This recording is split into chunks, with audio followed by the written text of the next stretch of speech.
Well, hello, everybody. Welcome back to Cocktails and Rocktails with notorious groupie Allison Rouse. Yes, that's me, author of We've Got Tonight, The Life and Times of Notorious Groupie. Link to my book and merchandise and everything is down in that description. So go down like it was the 80s on the back lounge of a tour bus. Check out all the cool stuff down there. And as always, thank you so much to everybody who is stumbling onto my book and my channel and reaching out and just being so cool and so awesome. You're in good company because I've made a lot of great friends through this channel, through my book, and I love every single one of you, all the new supporters and long-time supporters. Thank you so much. You guys rock. And as you notice, you guys, today's a blackout episode. Where am I? I'm in the dark abyss. Oh no. Help. No, not really. I'm just in, my usual place. But there are going to be pictures for today's episode because we've got a really interesting topic today. I'm throwing my hat in the ring on this one because this subject has been talked about, but we're going to talk about the hot rock gods that every woman lusted after, that could get any woman they wanted, that have aged so badly and kind of gone to like wet noodle status, really. Yeah. I guess that's the way to put it.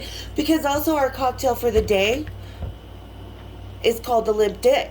Because these guys went from hard-ons to, well, like I said, wet noodles. So everybody grab your hard-ons, kick up your feet, and let's have a little cocktail rocktail, shall we? All right. Cheers, big ears. All right, let's see what this tastes like. Oh, okay, all right, it's not bad, it's okay. On the Kipwinger scale, it's definitely really kind of pushed on the line, but I'd drink this over Kipwinger any day. All right, so there you go. All right, so let's start off. We're going to start off with the obvious ones. Ozzy Osbourne, but we all expected that. Was he ever really that hot? In his Sabbath days, yeah, and he was always kind of a bumbling mess anyway. So, yeah, we kind of all expected that. Ozzy hasn't aged so well, and he's not doing great health-wise right now, and kind of to be expected. So, no shocker there. Another one, obviously, Axl Rose. I mean, what the hell happened there? I think he wears his braids too tight because he can't afford a facelift anymore. Because I'm pretty sure all of his money went to, cigarettes, Mr. Brownstone, and making Chinese Democracy. I mean, that album took like 30 years to make, so not 30, but you guys get my drift. Anyway, so, Axl Rose, and if he had a better personality, his outside, no matter what it looks like now, might be improved, but, his personality has kind of helped him age not so good. Not so good, because it really hasn't changed. He's still a spoiled child. He's still a little rough to handle. But, yeah, the outside, the inside, seems like the inside kind of made its way out to his outer shell. And, yeah, didn't do him any favors by any means. And don't take me wrong, guys. I don't think, I'm the perfect being. I know I have aged and stuff like this. So this is not, being totally cruel or anything. This is just me throwing my opinion into this ring that has been done a million times. So, and I don't think sex with Axl Rose would be as much fun as it was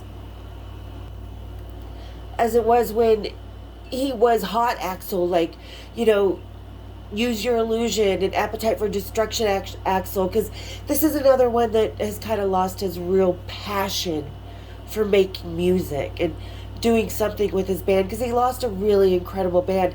Even now, I don't think Guns N' Roses is the same as it used to be. It's kind of gone the way of Metallica. It's more that machine than it is the band. So I think that's affected Axl as well. That's going to be taken into consideration. But would I fuck him now? Oh, hell no. I couldn't imagine that, getting up on top of me and having his O-face. Oh, God, no. No, thank you. Ugh. But old Axl, like I said, I mean, that was fun, even though the cigarettes, like I always say, my vagina could blow smoke rings by the time I was done having sex with him. Lordy. So that's Axl Rose in his wrinkly little nutshell now. Well, not wrinkly because of all the Botox. Anyway, Then we're going to move on to, yep, David Lee Roth.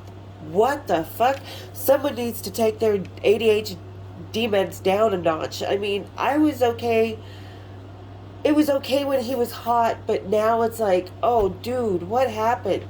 He went from like the golden god singer with the adventure and that chest all puffed out, just fucking dirty hot. Like, I'll put a picture of up the night, like the first couple days I met him in 1984.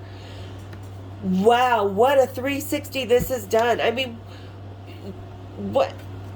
I I don't even know what to say about this. Like, he turned into some, you know, three-ring circus guy. I, I, yeah, like, I couldn't imagine, again, another guy I could not imagine having on top of me now. And seeing that O-face and seeing that reaction when he's, because before it was sexy and cool and he was just relaxed and comfortable. And yeah, he was always very outgoing in his personality. But now it's kind of turned more into that creepy uncle that you would not sit at the table with your kids during Thanksgiving or Christmas type of thing. Yeah. And the one who keeps talking and talking and talking, and you're like, quiet down, David Lee. Oh my God. But he is still a good person. Like I said, he's one of the most open-hearted people that I remember knowing. So he does still have that going for him. It's just the outside is turned to, what was that clown? Oh, she was the puppet, that Madam Puppet. That's it. The Madam Puppet. Oh yeah, there's going to be a picture of that comparing. So that's kind of what he's turned into from that suave, sexy, blonde rock god that he was, you know, that could hitch kick his way onto the bed and spin you around like a top. Yeah, daddy. But no, daddy, no, no, uncle, I said no, uncle. Yeah, that's what it's like now. So David Lee Roth, yeah, hasn't aged that great, and it's not so much wrinkles and stuff. It's just, yeah, that. All right, next one. Taime Downe. Oh, God, what happened here? He was so hot in the 80s and just really had the swagger and the personality and stuff. And now it's like, what is that? When did Faster Pussycat become like a goth band? And have they even made a new album? Like, Taime Downe just looks like he gave up after a while. You know, just was like, okay, I'm done. This is where I'll stay. Nothing I can do. Typical LA rock star, don't want to, gets used to a certain lifestyle, but then it's not there anymore, so you're just running in circles and running in circles, and you're just stuck in this one genre and in this shell of what he used to be.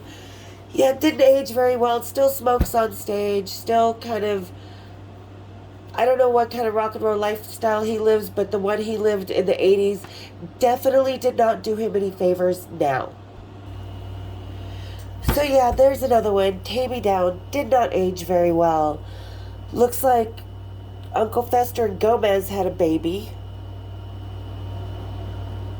So that explains the groupies that he pulls, one of the dolls. That's the only groupie that he can still pull. Oh. Match made in heaven, really? Anyway, alright. Oh, what was that? Something dropped. Anyway, as it usually does when I'm talking with my hands. So here's one that a lot of people don't think about. Now, Joe Perry. Joe Perry looks, he used to be this stallion, this just bare-chested, rock-hard, just rip it open, gonna throw you up against the wall kind of stallion. Because he was. But now he looks more like he got too much lost in the character and kind of a craggly version of Johnny Depp. And I don't mean that mean to Johnny Depp, but yeah, it's just like he's kind of lost the individual Joe Perry that he was back then and just sort of formed himself into the Hollywood version, into that Hollywood vampire, and he's more of a character now that's just showing through his skin and the way he holds himself. It's just, it's not the passion coming out from him, it's more of a habit type of thing. So it's kind of worn on him, on his face a little bit, in my opinion. And we definitely don't see a whole lot of his bare chest anymore, because it's still pretty good, but it's definitely not the stallion chest that everybody in the 80s had to ride, the 70s, the 80s, 90s. But he still looks pretty good for his age. You know, they're approaching 80. You know, and you could say the same for Steven Tyler. Like, he still looks pretty good on the outside for being close to 80, but it's his feet. Steven Tyler's feet have definitely not stood the test of time. Oh, see? Look at those feet. You know, when he's on top of you, all I would be able to think would be like, get those toes off mine, get the toes, don't, get the toes. Are they gonna grab my claws? Anyway, so, you know, but I don't think those two, and maybe it's because they are still using drugs, that at least one can admit that he was having a problem. You know, and there comes a time in every rock and roll life that, you know, you kind of got to give up the drugs. Like Keith Richards, I mean, we all know he hasn't aged very well, his hair especially. It's like, oh, okay, well, okay with that hair. At least he's rocking it, and he's always comfortable in Keith Richards, so he's just a happy 80-year-old man, and that's fucking awesome for him. But, like, yeah, Joe Perry and Steven Tyler, their swagger kind of left them a long time ago, and it's more of a product swagger than it is a passionate swagger that they used to have. And it showed on their faces, so that's kind of my take on Joe Perry. I don't think I would do him now. Maybe. I don't know. I think I did him in the perfect time, like, somewhat sober, but still that, oh God, just, yeah, daddy. Yeah. Hey, daddy. Ooh, and our next one. Eddie Vedder. This one seems kind of odd to a lot of people because he still looks decent for his age. He's still a decent looking guy. And not that he's aged bad. He just kind of turned into your sensitive single uncle who lives in a cabin in the woods and sings stick songs by the fire and really makes love from his feminine side. Ooh. It's like having sex with your auntie. No, and you know, if you were part of the family, and he's the guy at the bar that comes up and kind of sensitively just slips a hand around the back of your shoulder, kind of slightly there at the crook of your neck, and is like, hi, I've been watching you all night, and I'm just fascinated. And, you know, starts to talk about, I don't know, things that just creep you out. And you know he's the guy that if you get too drunk, you're going to sleep with and then wake up in the morning and be like, oh God, I brought him to my house. He knows where I live. I can't even chew my own arm off. How do I get him out? Because you know he's going to keep showing up with flowers and, you know, little things like, oh, I can't tonight, I'm sick. He's the guy that's going to show up your door with chicken soup, but not in a, hi, I want you here way. It's going to be in that creepy, I wish he didn't know where I lived way. So that's kind of Eddie Vedder went from, again, that guy who had all the passion and that little mischievous smile and that sparkle in his eye. And now it's just kind of like, oh, I'll watch Lifetime movie networks instead. I like those. Yeah.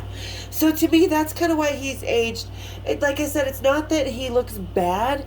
He just looks like he's settled in.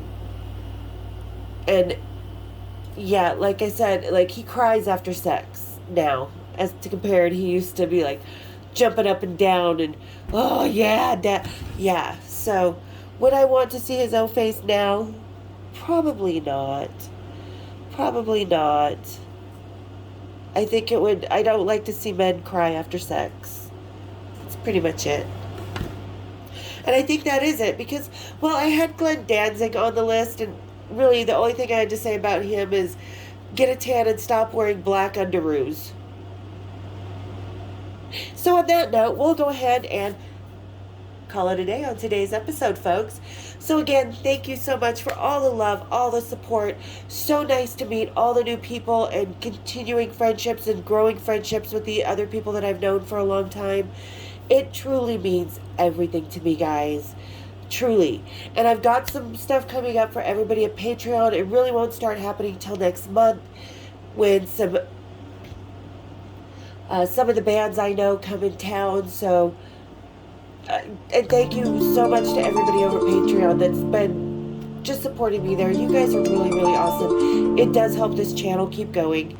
So thank you so, so much for all that over there, you guys. Truly appreciate it. All right. And with that, I'm going to say cheers, big ears, to you guys. And don't forget to hit the subscribe button. Hit the like button. Spread me like I spread my legs in the 80s. And hit the bell so you know when I'm coming back for some more Cocktails and Rocktails. Cheers, big ears.